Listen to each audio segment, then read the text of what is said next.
નર્મદા જિલ્લાના તિલકવાડામાં ખેડૂતોના દેવા માફ કરવાની માંગ સાથે કોંગ્રેસ સમિતિએ મામલતદાર કચેરી ખાતે આવેદનપત્ર પાઠવ્યું છે।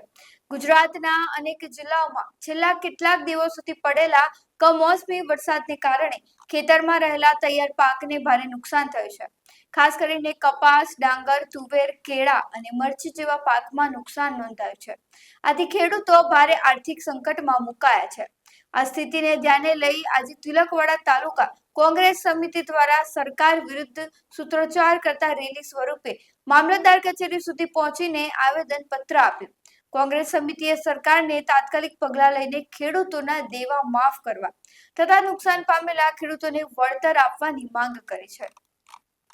આજ રોજ તિલકવાડા તાલુકા કોંગ્રેસ દ્વારા મામલતદાર સાહેબને આવેદનપત્ર આપ્યું છે, જેમાં તિલકવાડા તાલુકામાં અને સમગ્ર ગુજરાતમાં કમોસમી વરસાદને કારણે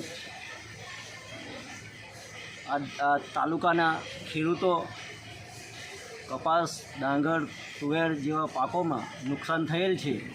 ત્યારે તિલકવાડા તાલુકાના તમામ ખેડૂતો ભેગા મળી આજે તિલકવાડા તાલુકા મામલતદારને આવેદનપત્ર આપે છે અને વિશેષમાં કે સરકાર કરોડપતિના ઉદ્યોગપતિઓના દેવા માફ કરતી હોય તો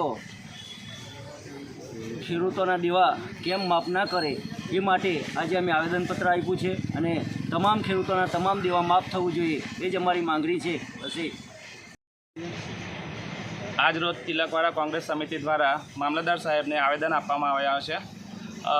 ખેડૂતોને જે નુકસાન થયું છે કમોસમી વરસાદના કારણે, તો એનું વળતર સરકાર પૂરેપૂરે ચૂકવણું કરે, તેમજ ખેડૂતો દ્વારા જે કોપલોન લેવામાં આવી છે એ કોપલોન પણ પૂરેપૂરી માફ કરવામાં આવે, કેમ કે દર વર્ષે જે કોપલોનનો પલટો કરવાનો હોય છે એની પૂરેપૂરી રકમ પાક દ્વારા આ વખતે ખેડૂતોને મળે એમ છે નહીં, તો એ કોપલોન પૂરેપૂરી માફ કરવામાં આવે।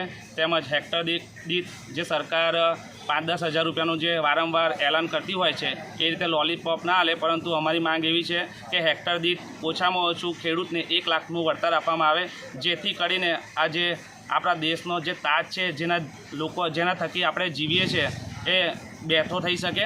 એવી સરકારને માંગ છે કે ખેડૂતને ધ્યાનમાં રાખીને, ખેડૂતની પરિસ્થિતિ ધ્યાનમાં રાખીને, તેનું દુઃખ ધ્યાનમાં રાખીને વધારેમાં વધારે વળતર મળે એ માટે અમે માંગ કરવા માટે આવેલા છે।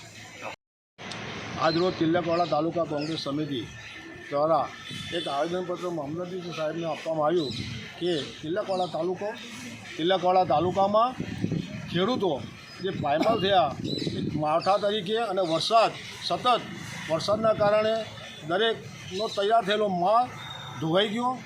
એમાં દરેક પાક એવા હતા કે જે તૈયાર થયેલા પાક હતા અને એ પાક સંપૂર્ણપણે ધોવાઈ ગયા છે અને એ સંપૂર્ણ ધોવાના કારણે આજે ખેડૂતો બિચારા લાચાર થઈ ગયા છે અને પાયમાલ થઈ ગયા છે।